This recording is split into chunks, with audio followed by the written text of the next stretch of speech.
पिछले एपिसोड में रेयांश ने एक के बाद एक शैडो क्लोन्स को हराकर क्रोमनॉक्स की चालें नाकाम कर दी। लेकिन अंतिम शैडो क्रोम खुद को 7 हिस्सों में बांटकर रहस्यमयी ढंग से गायब हो गया। स्फायर ने चेतावनी दी, अगली बार जब क्रोमनॉक्स लौटेगा वो पहले से 7 गुना ज्यादा खतरनाक होगा। कहानी अब यहीं से आगे बढ़ती है। रेयांश जमीन पर बैठा था, थकान से उसकी सांसें तेज थीं। स्फायर उसके बगल में चुपचाप खड़ा आसमान की ओर देख रहा था। चारों ओर मलबा और टूटी हुई जमीन इस बात का गवाह थी कि कितनी घातक लड़ाई हुई थी।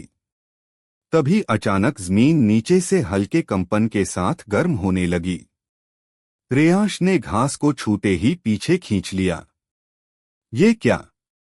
इतनी गर्मी और धड़कन जैसी लहरें। स्फायर तुरंत गंभीर हो गया। रेयांश, कुछ गड़बड़ है। मैं ऐसी ऊर्जा पहले कभी नहीं महसूस की। ये कोई आम शक्ति नहीं। ये डार्क सीड हो सकता है। Dark seed? रेयांश ने हैरानी से पूछा। स्फायर बोला, क्रोमनॉक्स ने शायद जाते जाते धरती में अपने अंधकार का बीज बो दिया है। ये बीज समय के साथ और ताकतवर होता जाता है और जब पूरी तरह से परिपक्व होता है तब एक नई राक्षसी शक्ति जन्म लेती है। रेयांश की आंखों में चिंता थी। मतलब हमने लड़ाई तो जीत ली, लेकिन युद्ध अभी बाकी है। स्फायर ने सिर हिलाया। और भी बड़ा युद्ध? तभी स्फायर की आंखों में अजीब सी चमक आई। उसने रेयांश के कंधे पर हाथ रखा और कहा, अब समय है तुम्हें एक और सच बताने का। एक ऐसी भविष्यवाणी का जो तुम्हारे जन्म से पहले की गई थी। रेयांश चौंक गया। मेरे जन्म से पहले? स्फायर ने हाथ घुमाकर आकाश में नीली रोशनी की एक परत बनाई। उस रोशनी में एक प्राचीन चित्र उभरा, 7 नायकों और एक केंद्रीय योद्धा का। ये है एलिमेंटल प्रेडिक्शन स्क्रॉल। सदियों पहले जब धरती पर पहली बार क्रोमनॉक्स आया था, तब एक महान संत ने भविष्यवाणी की थी, 7 तत्वों का स्वामी जन्म लेगा जो राक्षसी अंधकार को रोक सकेगा। लेकिन उसे कई बार मरना और फिर जन्म लेना पड़ेगा, हर बार एक नई शक्ति के साथ। रेयांश धीरे से फुसफुसाया, मतलब मैं? स्फायर ने मुस्कराकर कहा, तुम वही हो रेयांश, एलिमेंटल फ्यूजन वॉरियर। लेकिन ये जीवन तुम्हारे लिए अंतिम नहीं है। रेयांश की आंखों में भटकाव और संदेह साफ दिखा। क्या मैं कोई प्रयोग हूं? स्फायर ने उसकी आंखों में देखा। नहीं, तुम उम्मीद हो। तुम्हारा जन्म किसी प्रयोग का हिस्सा नहीं, बल्कि पृथ्वी की पुकार का उत्तर है। तभी आसमान से एक नुकीला पत्थर बिजली की तरह गिरा और जमीन में धंस गया।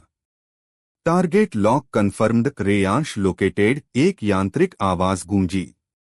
रेयांश और स्फायर ने पीछे देखा, वहां खड़ा था एक नया दुश्मन, ऑब्लिवियन गार्डियन ZX-11।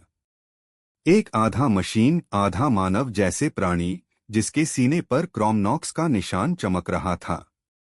रेयांश ने तुरंत चेतावनी दी, एक और क्लोन? लेकिन स्फायर ने सिर हिलाया। नहीं, ये उसका क्लोन नहीं। ये उसका दूत है जो डार्क सीड के परिपक्व होने की निगरानी करता है।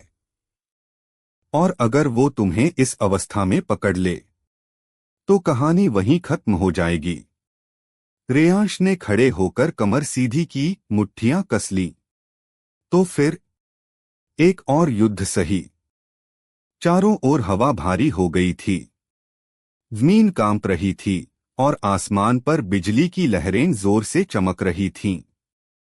ZX-11 ने अपनी दोनों बाहें खोलीं और उनमें से तेज लाल रंग की लेजर नकलियां निकलने लगीं, बिल्कुल तलवारों की तरह। स्फायर फुसफुसाया, यह मशीन सिर्फ युद्ध के लिए बनाई गई है। इसका एक ही लक्ष्य है, तुम्हें खत्म करना। रेयांश ने अपने हाथ फैलाए और एलिमेंटल एनर्जी को इकट्ठा करना शुरू किया। उसके चारों ओर हवा, पानी और पृथ्वी की धाराएं घूमने लगीं। अगर ये मेरे लिए आया है तो इसे खाली हाथ नहीं लौटने दूंगा। ZX-11 ने जोरदार दहाड़ मारी और हवा में कूदते हुए हमला किया। रेयांश ने तुरंत एयर बर्स्ट का उपयोग करते हुए पीछे की ओर छलांग लगाई और एक साथ 3 एलिमेंटल बॉल्स फेंकी, वाटर ब्लास्ट, फायर स्पिन और अर्थ शॉक। लेकिन ZX-11 ने अद्भुत फुर्ती दिखाई। उसने वाटर ब्लास्ट को लेजर शील्ड से रोका, फायर स्पिन को अपने टाइटेनियम आर्म से बेअसर किया और अर्थ शॉक से पहले ही ऊपर हवा में चला गया। Data analysed, elemental patterns 73% predictable. उसकी आवाज मेटालिक और ठंडी थी। क्या? रेयांश चौंका। मतलब ये मेरी चालों को पढ़ सकता है? स्फायर ने चिल्लाया। हाँ, ये मशीन तुम्हारे पिछले हर युद्ध का डेटा लेकर तैयार की गई है।